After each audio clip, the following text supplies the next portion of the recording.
Hello everyone. Today I will teach you a numerical problem based on a solution of a linear equations. तो question आपके पास given है, determine the value of lambda so that the equation, पहली equation दिया हुआ है x plus y plus 3z equal 0, second equation दिया हुआ है 2x plus y plus 2z equal 0 और थर्ड इक्वेशन दिया गया है 4x plus 3y plus lambda z equal 0. Have a non trivial solution. इसको समझें कि नॉन ट्रिवियल सोल्यूशन क्या होता है. पहले आप समझ लीजिए कि आपके पास जो इक्वेशन दे रखी है इसमें तीन अननोन है, x, y एंड z. तो इस और तीन ही इक्वेशन दे रखी है, तो यानी कि आपको जो मैट्रिक्स कोफिशिएंट मैट्रिक्स हम प्रिपेयर करेंगे, बनाएंगे, वो कितने ऑर्डर की होगी? 3x3 की. तो इसकी जो मैक्सिमम रैंक आ सकती है कोफिशिएंट मैट्रिक्स की, वो 3 आ सकती है. लेकिन आपको क्वेश्चन में कह रहा है कि नॉन ट्रिवियल सोल्यूशन है. नॉन ट्रिवियल सोल्यूशन मतलब इस जो इक्वेशंस दे रखी है इनका एक से अधिक सोल्यूशन निकलेगा. तो इस कंडीशन में जब नॉन ट्रिवियल सोल्यूशन होता है तब हम कहते हैं कि मैट्रिक्स की जो रैंक होगी इस कोफिशिएंट मैट्रिक्स की, वो क्या होगी? Less than 3. क्लियर? तो आइए इस क्वेश्चन को सॉल्व करके हम लैम्डा की वैल्यू फाइंड करते हैं.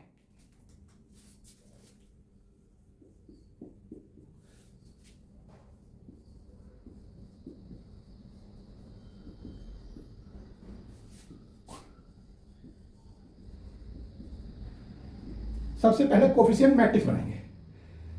हम क्या करेंगे कि आपके पास जो अननोन्स हैं एक्स वाई एंड जेड, इनके कोफिशिएंट को लेकर के फर्स्ट इक्वेशन से फर्स्ट रो, सेकंड इक्वेशन से सेकंड रो और थर्ड इक्वेशन से थर्ड रो. जैसे फर्स्ट इक्वेशन में एक्स का कोफिशिएंट क्या है? 1, वाई का क्या है? 1, जेड का कितना है? 3. सिमिलर आप सेकंड इक्वेशन लेंगे तो सेकंड रो बनाएंगे. तो एक्स का कोफिशिएंट क्या है? 2, वाई का 1 और जेड का 2. सिमिलर थर्ड इक्वेशन की बात करेंगे तो एक्स का कोफिशिएंट है 4, वाई का है 3 और जेड का कोफिशिएंट क्या है? लैम्डा.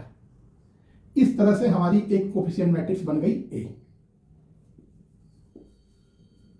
क्लियर? अब इस कोफिशिएंट मैट्रिक्स की हम रैंक निकालेंगे.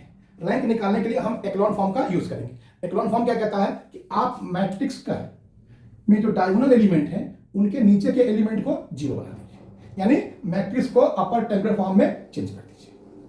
इसके लिए हमारे पास अच्छी चीज क्या है इस क्वेश्चन में कि हमारा जो पहला डायगोनल एलिमेंट है वो 1 है, यानी हमें R2 में जो एलिमेंट है ये वाला, इसको, और R3 में जो एलिमेंट है इसको 0 बनाना है. तो R2 में हम ऑपरेशन लगाएंगे. पहले तो R2 में ऑपरेशन लगाएंगे तो हमारा डायगोनल एलिमेंट क्या है? 1, और जिस एलिमेंट को 0 बनाएंगे उसकी वैल्यू कितनी है? 2. दोनों पॉजिटिव है, सेम साइन के हैं, तो हम क्या करेंगे? दोनों के बीच माइनस करेंगे. तो ए हो जाएगा R2 माइनस 2R1. इसी तरह से हम R3 के लिए फॉर्मूला बनाएंगे. R3 में चेंज करेंगे R3, क्योंकि फिर देखिए डायगोनल और जिस एलिमेंट को 0 बना रहे हैं दोनों का ही क्या है? साइन सेम है, तो क्या आएगा यहाँ पे? माइनस. अगर अपोजिट होते तो क्या आ जाता? प्लस आ जाता. अब यहाँ वैल्यू कितनी है? 4, और ये आ गया आपका R1 डायगोनल एलिमेंट. अब इस फॉर्मूले को इस पे यूज करते हैं. तो जो हम चेंजेस करने जा रहे हैं वो R2 और R3 में कर रहे हैं. R1 में कोई चेंज नहीं हो रहा, तो R1 सेम आ जाएगी 1 1 3. अब इस एलिमेंट को 0 बनाना है के लिए हमने फॉर्मूला बनाया है, तो 0 होना ही होना है. अगर आप देखना चाहें देख भी सकते हैं कि R2 की वैल्यू कितनी है? 2 माइनस 2 इंटू R1. 1 में 2 से मल्टीप्लाई करेंगे 2 और 2 माइनस 2 करेंगे तो वैल्यू क्या आ जाएगी? 0. सिग्नल यहाँ करेंगे तो क्या हो जाएगा? R2 की वैल्यू 1 और ये हो जाएगा 2 1 2 माइनस का 1 आ जाएगा. सिग्नल यहाँ की बात करें, R2 की वैल्यू कितनी है? 2, R1 की 3, 3 2 6, 2 माइनस 6 करेंगे तो आ जाएगा माइनस का 4. थर्ड रो में आते हैं, सेम ये भी 0 हो जाएगा. आप देखना चाहें तो देख सकते हैं R3 की वैल्यू 4 और R1 की 1, 4 1 4, 4 माइनस 4 0. अब इस प्लेस पे आते हैं, R3 की वैल्यू कितनी है? 3 और R1 की 1, तो 4 1 4, 3 माइनस 1 तो माइनस. अब इस जगह पे आए, R3 की वैल्यू कितनी है? लैम्डा, और R1 की कितनी है? 3, 4 3 12, यानी लैम्डा माइनस हो गया. अब नेक्स्ट स्टेप पे इस एलिमेंट को हम 0 बनाएंगे. इसे 0 बनाने के लिए हमारे पास जो फॉर्मूला होगा बनाएंगे, यानी R3 में चेंज करेंगे,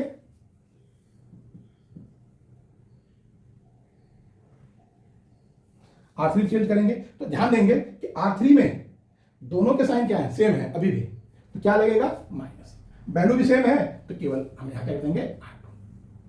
आइए अब मैट्रिक्स में देखते हैं क्या परिवर्तन आता है, क्योंकि पहली और दूसरी रो में कोई चेंज नहीं हो रहे हैं तो आपके पास क्या आ जाएगा, पहली रो सेम आ जाएगी, सेकंड रो भी सेम यही आ जाएगी -1 एंड -4। थर्ड रो में देखिए R3 माइनस R2, 0 माइनस 0 0 हो जाएगा। यहाँ देखिए -1 फिर -1, लेकिन करना क्या, माइनस यहाँ पे आ जाएगा 0। अब आते हैं इस पोजीशन पे, क्या करना है, R3 माइनस R2, लैम्डा -12 और माइनस माइनस क्या हो जाएगा, प्लस का 4 हो जाएगा, तो यहाँ पे आ जाएगा लैम्डा -8। तो इस तरह से हमने क्या किया, जो हमने कोफिशिएंट मैट्रिक्स बनाई थी उसे अपर टेबुलर मैट्रिक्स में चेंज कर दिया। लेकिन अब आप समझिए कि हमें क्या करना है, नॉन ट्रिवियल सॉल्यूशन निकालना है। तो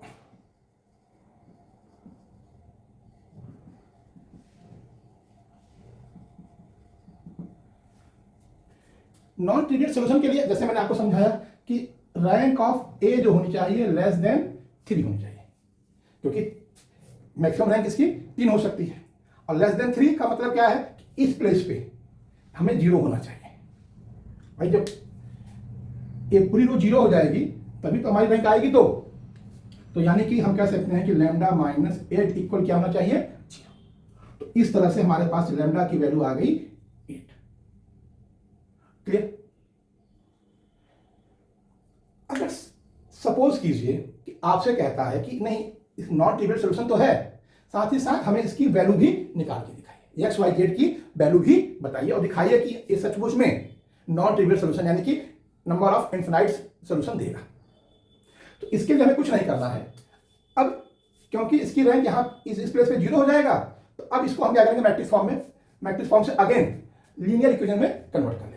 तो ये आपके पास आ जाएगा first equation x plus y plus 3z equal 0 और सेकेंड हो जाएगा -y माइनस 4z इक्वल 0।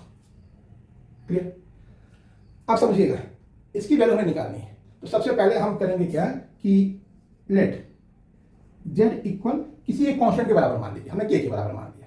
क्यों, क्योंकि दो वेरिएबल हैं हमारे पास अननोन वेरिएबल, और दोनों की वैल्यू निकालना इस इक्वेशन से संभव नहीं किसी एक की भी। तो हमने क्या किया, z को k मान लिया। अब y की वैल्यू निकालेंगे तो y इक्वल आ जाएगा आपका -4k।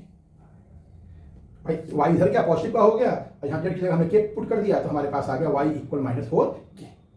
अब x की वैल्यू इस फर्स्ट इक्वेशन से निकालते हैं। आपका इक्वेशन है x plus y plus 3z equal 0।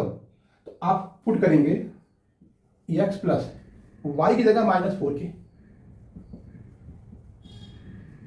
Plus 3z की जगह 3k इक्वल 0। सॉल्व कीजिए, देखिए ये 3 के पॉजिटिव का और नेगेटिव का, तो x माइनस एक बार स्टेप कर देते हैं -4k प्लस 3k इक्वल 0। तो ये हो जाएगा x माइनस k इक्वल 0, तो x इक्वल k। तो आपके पास जो सोल्यूशन आ गया वो आ गया x equal k, y equal -4k और z इक्वल k। अब k की वैल्यू आप पुट करते जाइए तो x y z की वैल्यू आपको डिफरेंट मिलती चली जाएगी। k की वैल्यू 1 रखिए तो आपका आंसर आ जाएगा x इक्वल 1, y इक्वल -4 और z इक्वल 1। 2 रखेंगे तो x इक्वल 2, y इक्वल -8 और z इक्वल 2। इसी तरह से 3, 4, इस तरह से क्या होगा, लैम्डा इक्वल अगर 8 हो जाएगा तो ये क्या करेगा, इनफिनाइट नंबर ऑफ सॉल्यूशन देगा। आई होप ये क्वेश्चन आपको अच्छे से समझ में आया होगा। Thank you for watching.